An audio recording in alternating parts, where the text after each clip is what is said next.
Good evening, ladies and gentlemen. Please be seated now while to check out three terrifying, true Cornfield horror stories by Mr. Nightmare. Hey, what's good? How your day going? How's your morning, your evening, your night? Officially, it's fall season. Oh, it's already looking beautiful and everything, dog. But either way it go, though, you're not about to talk your ear off. About to go ahead and check out three times to Cornfield when horrific, even though it already is terrifying as AF. Hey, but either way it go though, you want to check out the original video. The link will be in the description below. But let's go.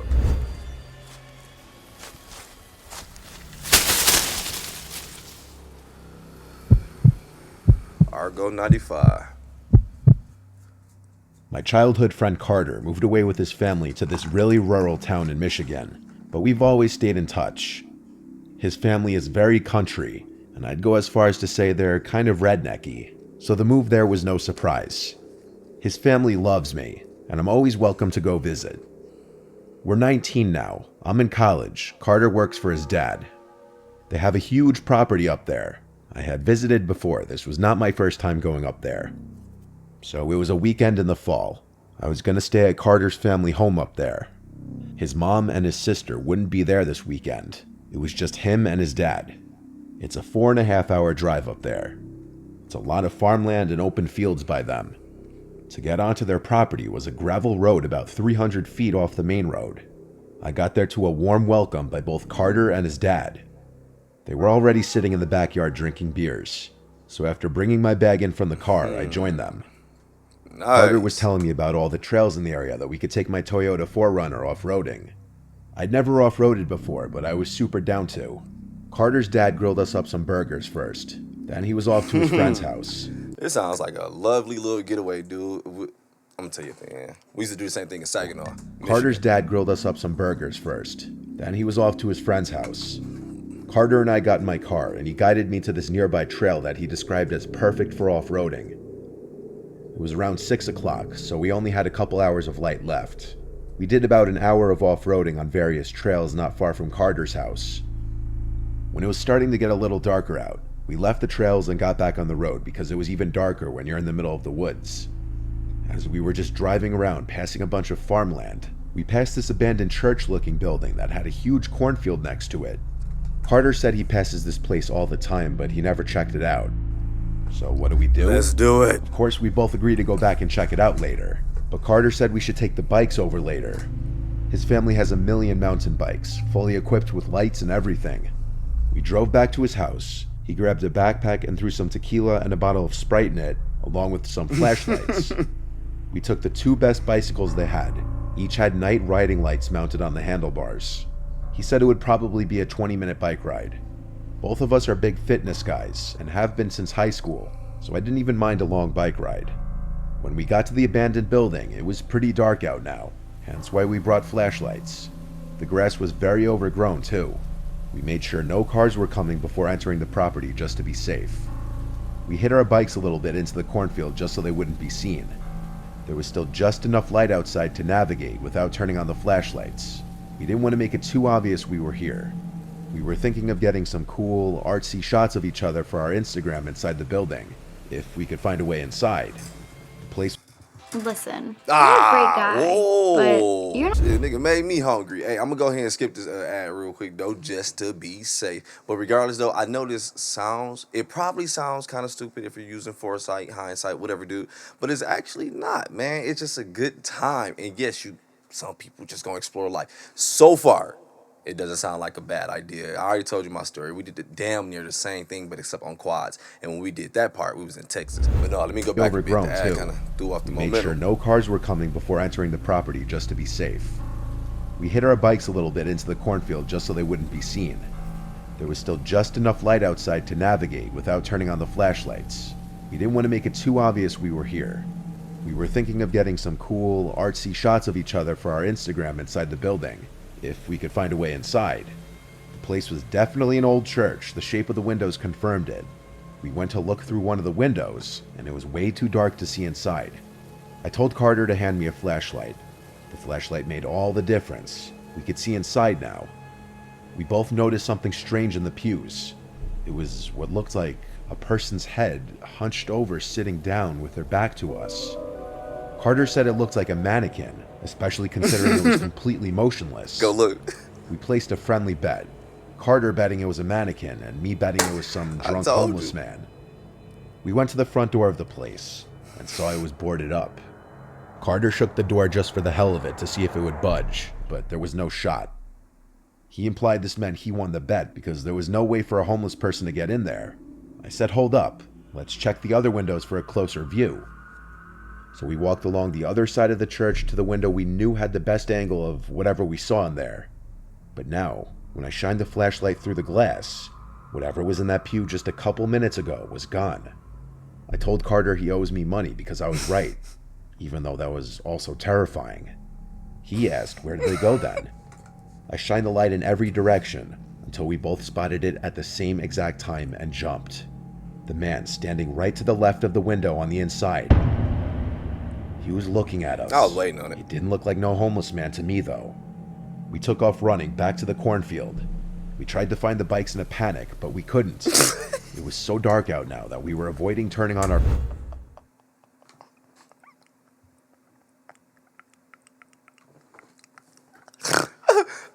My bad, dog, because at that point, I'm darting straight through the cornfield. I done looked for this shit for too long. He ain't about to kill me, doggy ball. I forgot how old you said that was again. I think 19, right? No homeless man to me, though. We took off running back to the cornfield. We tried to find the bikes in a panic, but we couldn't. It was so dark out now that we were avoiding turning on our flashlights to expose ourselves. We heard a slam from the church building. It sounded like some kind of door.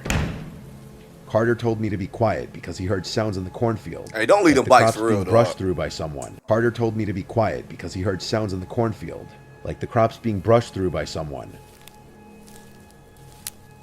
Then it just stopped and went silent. Dead silent. No breeze at all, so all the crops were just still. We were stationary, ducked down, scared to move. We were in this position for a solid minute before Carter said in a low voice, "Which way did we leave the bikes?" And this was when we heard the crops mere feet away from us being brushed aside as someone was clearly running towards us. Man, we gonna have to jump them, dog. As we both beeline through the crops, as some of them were smacking me in the face. At some point, we cut out into the open, leaving the cornfield, running back to the road. We were no longer being chased. Carter called his dad right away, and he came and picked us up. He wasn't the kind of dad to get pissed at us for trespassing or drinking or anything like that. He was more so pissed about the bikes. I'm telling you. He said we were right to leave the bikes and run. The next day, he drove us back to that church, bringing his gun with him. We looked in the crops until we found the bikes. Then we threw them in the bed of Carter's those bikes. Yeah, leave that piece of shit. I'm picture. I thought he said like dirt bikes, like some legit high quality dirt bikes. Maybe I misheard. Sound like from when he was explaining it, like their parents had that pape and he was like the best bike. Boy, if you lead them goddamn beach cruisers. In the crops until we found the bikes. Then we threw them in the bed of Carter's dad's truck. We were about to leave when we took a look back at the church and saw someone at one of the windows. It had to be the same person. I guess when he saw us notice him, he creepily walked away from the window. Carter's dad said, "Let's get the hell out of here," because that was genuinely disturbing. For his dad to be creeped out meant a lot. He's a pretty tough guy. We went to some barbecue place afterwards. You said that about y'all two at the beginning. I don't know. He's a pretty tough guy. We went to some barbecue place afterwards and had a bunch of food and some drinks. Afterwards, Carter's dad called some town number to let them know someone was squatting in that abandoned building. As long as it was brought to their attention, at least we felt like we did something. Who knows if that man is still hiding in that church, though? Or who he was, for that matter. Man, let that man squat in that damn church. He ain't hurt nobody, I think. I hope. And that dude probably just looking for shelter. Mr. Reynolds. I live on a farm with my brother and his wife. We split the responsibilities in the busy season. In the off-season, they go off traveling quite often. My fiancée passed away a few years ago, and I haven't really put myself back out there just yet. I spend a lot of time alone, and the off-seasons really get to me. This was early October, right around the time before our last harvest. My brother Joe and his wife were out of town for a few days. Figure something like this would happen while I'm holding the fort myself. It was a night like any other, The windows in the house were still open to allow that refreshing October breeze to flow through the house. Outside, I suddenly heard a scream. Close that motherfucker. It was the scream of a female. I couldn't tell if it was a teenage girl or a grown woman, but it was blood-curdlingly high-pitched. I sprang up from my lazy boy recliner and went to my gun safe in my bedroom to grab my rifle. I went outside to be greeted by the breezy, chilly air. I stood on the front porch for a second, waiting, and I heard the scream again. It was coming from the cornfield. I fired a round into the air as a warning shot. I didn't at that moment know what was happening. It could have been someone in danger or a group of teens messing around being punks. After I fired the round, I heard a woman's voice yell, "Help," before there was nothing but silence. I called out, "Who's out there? Where are you?"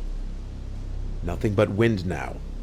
I turned on every exterior light I had on my house, and I also grabbed my cell phone and called 911 as I walked into the cornfield, calling out, waiting for a response. After telling the operator what I heard, I was left to wait for a few police officers to arrive.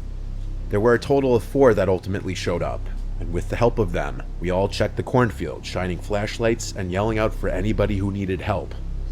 I'd imagine that anytime someone is reported screaming for help, the cops take it a little more seriously. After we ultimately found no one, I was told by one cop to call 911 again if I should hear anyone scream for help and that they'd be nearby. Then they all left. I went back inside of the house, not before taking one more look out to the cornfield. I closed the door and turned off all the lights. There's not much to do in this county for the local kids, so it didn't seem unbelievable that maybe it was some kids trying to scare some random farmers and homeowners. After another hour of watching TV, I went upstairs to bed. I mean, yeah, to be fair, you can't put it past it being kids playing around, joking around, because, hey, this is their environment that they grew up in. I'm not saying pity boo-hoo them. This is definitely a lot. It's amazing, but this is what they got, a lot of space and opportunity. So therefore, when they have a friend, more than likely kids are going to do little obnoxious kee-hee-hee shit. So hiding in the cornfield, hollering like I need help would be funny to us as kids, dude. So I can see me putting it past as, yeah, man, it's just some kids playing around, whatever. But it really could be somebody in danger, dog. But I mean, hey, what more can the boys do? They don't hear what you hear, and they don't see anybody. So just give us a ring, doggy bone. Man. So it didn't seem unbelievable creepy, that though, maybe it was some kids trying to scare some random farmers and homeowners. After another hour of watching TV, I went upstairs to bed. I took a couple melatonins to help me sleep, as I'm a chronic insomniac. Usually, I'd say that's unfortunate. After, I'd guess, an hour and some minutes, I heard creaks and clunks from downstairs. I just realized I never closed the windows downstairs. You can hear everything through the paper-thin walls in this house, and all the floors make noise. I grabbed my cell phone and called my brother Joe. He picked up, and I asked him in a whisper. And called my brother Joe. He picked up, and I asked him in a whisper if he's home. He said no. In that moment, all the hairs on my body stood up, and I knew now I was in fight or flight mode. I told my brother there's someone in the house, call the police for me. He was a few towns away, so it would be the same dispatch center. He said he would, no questions asked, and hung up.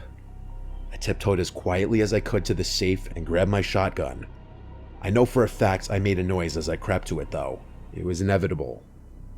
I heard sounds from downstairs still. There was definitely someone in my house. I crept to the door and opened it. I looked down the stairway to the downstairs. I could still hear the breeze flowing through the house downstairs. The hairs on my arms were standing up. I started inching down the stairs one at a time, trying my best not to make a sound. But I only made it down a few steps before hearing footsteps from downstairs on the wood floors creeping closer to the stairway, until a tall, skinny figure appeared at the bottom of the steps. I cocked the shotgun and said, "Don't move." He didn't listen. He almost calmly walked out of sight, and I heard his footsteps then pick up to a run through the living room and then out the back door. Deal. I yelled, footsteps then pick up to a run through the living room and then out the back door. I yelled stop as I briefly attempted to chase him, but as soon as he was out of my house, I locked the door and called my brother. He said the cops were on the way. I locked every single window on the first floor and waited for the police to come back. It was the same officers. They did a little search of the perimeter of the property this time with all the lights on. One of the officers said he was going to stay on the property for the night. though I don't think that guy was coming back after seeing I was armed. In fact, he never did. But the story doesn't end there. I was finishing up the last harvest of the season in the combine, and while doing so, I noticed a shoe in the field. I stopped the machine to go pick it up and examine it. Yo, that nigga was running, dog. I thought nigga left his little Chuck Taylor. Shoe in the field.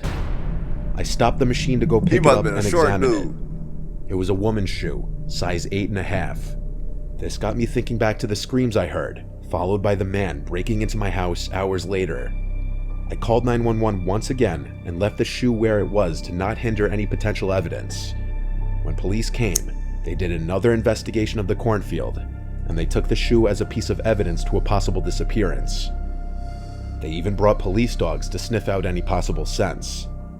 The strange thing is, there was no missing female reports in our county, not at the time at least. I hope whoever's shoe that is still alive today. It makes me sick thinking someone might have been murdered on my farm. See, but what if it was his shoe? Would you still want him? All right. Farm. The supposed killer shoe. Cody Reed. When we were kids, our family had a vacation home in Hollywood, South Carolina. By we, I mean my 3 brothers and I. And by vacation home, I mean this 3-bedroom mobile home.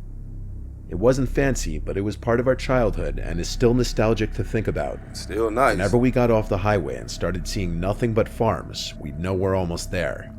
I'm the second oldest. At the time of this story, I'm gonna guess our ages were 14, 12, 10, and 8. The mobile home was a little primitive, but we had electricity at least. The TV up there was very old, but it was good enough to bring our PlayStation and play on. We'd been going up there so long that we had a bunch of places we'd love to go. This big playground for an elementary school that we'd always play hide and seek tag in while our parents sat there and read magazines. This grocery store that we would love to play games in as well. We even loved exploring all the woods surrounding the property. The nearest neighbors were a bit of a walk away, but nothing too crazy or far that our parents wouldn't let us walk it. This was the first year that they let our youngest brother Todd come exploring with us too, while they stayed behind in the mobile home. We walked down a different road that strays away from the dead end, and it's worth noting that there was next to no traffic on these roads, as our mobile home was on a long road that eventually led to a dead end, so the only through traffic would be the few people who lived on this road. There was always this questionable looking house and farm that we never saw a car at ever in our lives. It sat at the top of this little hill overlooking the road. There was a small cornfield, which would imply that there were still people living there, but it was just strange how all our lives going there we never saw anyone there, whether it be a person or car. So between the woods surrounding the property, the 2 buildings, the shed, and the cornfield, we realized this was a perfect spot to play hide and seek tag. It was broad daylight right now. We decided our oldest brother Tony would be seeker first, and we'd go in order, oldest to youngest. So the rest of us went to go hide. I went to go hide in the crops. I heard Tony call out, "Ready or not, here I come," and so I simply sat down in the browning crops, completely hidden. I waited and waited until I heard a rustling in the crops and footsteps crunching the rotted dead crop leaves on the ground. I didn't know which of my brothers it was, but I wasn't taking a chance. I ran out of the crops and into the grass and up the hill towards the red shed. I expected Tony to come out after me, but he didn't, so I figured it was one of my little brothers. I heard commotion as Tony was chasing my 10-year-old brother George down the hill on the other side of the house, and the 2 were laughing and screaming. Tony caught him, and so George was out. I stayed put behind the shed. Then I noticed Todd, leaning against the back wall of the house, looking at me laughing. I put my finger up to my lips to go shh, and he did the same. Then I thought to myself, wait, who was in the cornfield with me then? Tony came around the house and immediately and easily tagged Todd, and then he saw me since I was in a straight line of sight from him. I started running down the hill, which gave me a good speed boost, but Tony got that same speed boost, and he was bigger and faster than me. He caught me with ease. The 4 of us met at the bottom of the hill by the road, and I was supposed to be up next. But I asked everyone if anyone had gone in the crops as well. When all of them said no, I got scared. I told them I heard someone walking in the crops, and it may have been the homeowner, so we should leave. With that, we left in a hurry and walked back to the mobile home, where our parents were watching a movie in the living room. For dinner, we went to the local pizzeria that we all loved.